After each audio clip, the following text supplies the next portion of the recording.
या मिस्टर धीरज, आप कहाँ पे हैं? मैं होटल से बोल रहा हूँ। हम अभी माल रोड घूम रहे हैं। मिस्टर धीरज, मैं आपसे कंफर्म करना चाह रहा था, अभी आप शिमला अभी तो रुकेंगे ना? अब हाँ भैया, अभी तो 3 दिन का स्टे है। नहीं, मैं आपसे ये पूछ रहा था। नहीं, मैं आपसे ये पूछ रहा था, आप रात को वापस आएंगे क्या? होटल में स्टे करेंगे? रात को वही रुकूंगा होटल में। मैंने अभी चेकआउट थोड़ी ना किया है यार, मैं वही रूम नंबर 422 में है ना आपका? हाँ हाँ, 422 में ही हूँ। एक सेकंड रुकिए, इधर आ। सुन, अब वो कह रहे हैं रात में होटल में आकर रुकेंगे। क्यों नहीं तूने रजाइयाँ धो के रखी? Sorry sir. क्या नहीं, क्या हो क्या गया? सॉरी? अब मैं उनसे बात करूं? उनसे लड़ूं मैं? हेलो। ये सर हाउस कीपिंग का बंदा है हमारे होटल का। आपके रूम अच्छा। में सुबह सुबह इसने बेडशीट हटाई होंगी, अच्छा। रजाइयां भी हटाई हैं। अब इसने रजाई धोने को डाल दी, अब स्पेयर में कोई रजाई है ही नहीं हमारे पास। क्या करें आप, वो बताएं यार।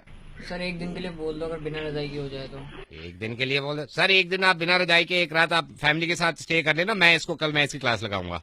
पागल हो गया क्या तुम? क्या ठंड में मारेगा क्या हमें? नहीं तो सर, एक रात की बात है, सिर्फ एक रात की बात है। ठंड भी तो देख कितनी हो रही है। एक रात की बात है, बिना रजाई के कैसे रुकेंगे? बस सर, यहीं पे आप रुकिएगा प्लीज। क्या नाम है आपका? अरे मेरा नाम तो अपना बाद में बताऊंगा। तू कौन बोल रहा है? मेरा बोलना बहुत जरूरी है, आप सिर्फ सुनिएगा सर। मैं आपको अब क्लियरली बताता हूँ सर। मैं रेडियो मिर्ची से नवेद बोल रहा हूँ। ना मैं आपको परेशान करना चाह रहा था, ना मैं आपका ज्यादा वक्त लेना चाह रहा था। धीरज, आप सिर्फ 1 मिनट के लिए मेरी बात सुनिएगा, और मैं आपके जरिए कुछ हिंदुस्तान को ही नहीं बल्कि पूरी दुनिया को ही बताना चाह रहा हूँ। मैं लोगों को समझाने की कोशिश कर रहा था, तो सोचा कि कैसे समझाऊं। फिर मुझे पता चला कि आप हाल फिलहाल में शिमला में हैं, घूमने गए हुए हैं। शिमला के होटल के अंदर, जो कि रूम टेम्परेचर ज्यादा नहीं होता, वहां भी बिना रजाई के एक रात गुजार नहीं सकते हम। सोचिए जरा, एक रात के लिए अगर सोते हुए हमारे ऊपर से कोई लिहाफ खींच दे या रजाई हटा दे, तो कैसी बेचैनी से रात गुजरेगी। बौखला जाएंगे हम, पागल हो जाएंगे।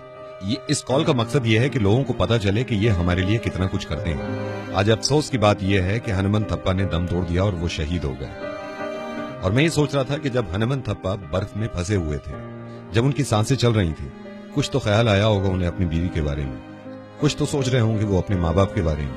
लेकिन उन्होंने तकलीफ उठाई, वो बेचैन रहे सिर्फ आपकी और मेरी वजह से, सिर्फ इस मुल्क की वजह से। मैं सिर्फ ये कहना चाह रहा हूं कि इनकी कुर्बानियों की कद्र करें हम, और इनकी इज्जत करा करें हम, क्योंकि इन्हीं से हैं हम।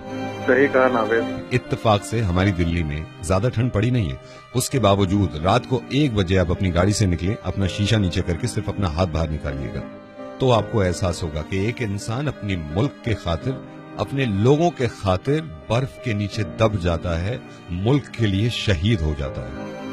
ये सोचिए जरा, आपके बच्चे अगर थोड़ी देर के लिए स्वेटर पहने बिना, जैकेट पहने बिना आंगन में निकल जाएं, कहीं बाहर सड़क पे चले जाएं, तो कितना घबरा जाते हैं हम, फौरन चिपटा लेते हैं कि ठंड है। जब तक हनुमंत थप्पा 6 दिन तक नहीं मिले थे, क्या गुजर रही होगी इनकी माँ पे, क्योंकि उनको मालूम था कि वो बर्फ में। और प्लीज, ये मेरी आपसे गुजारिश है, मैं इस तरह कहता नहीं हूं, कि इस मैसेज को आप दूसरों तक जरूर पहुंचाइएगा। हो सकता है कि शायद उनकी नजर में और ज्यादा इज्जत बढ़ जाए, जो लोग नहीं समझते कि हमारे जवानों की कितनी कुर्बानियां हैं हमारे लिए। हम सब शुक्रगुजार हैं हनुमंत थप्पा के और बाकी उन सारे जवानों के जो अब भी ठंड में हमारी वजह से पहरा दे रहे हैं। और सलाम है उन माँ बापों को जो अपने बच्चों को आर्मी में भेजते हैं, अपनी वजह से नहीं, अपने मुल्क की वजह से। धीरज, बहुत बहुत शुक्रिया ये बात सुनने के लिए, और सिर्फ आपको ही नहीं सुनानी थी, अब जितने लोग ये सुन रहे हैं इन तक पहुंचानी थी, और आपकी जिम्मेदारी है कि आप दूसरों तक पहुंचाएं ये बात, प्लीज।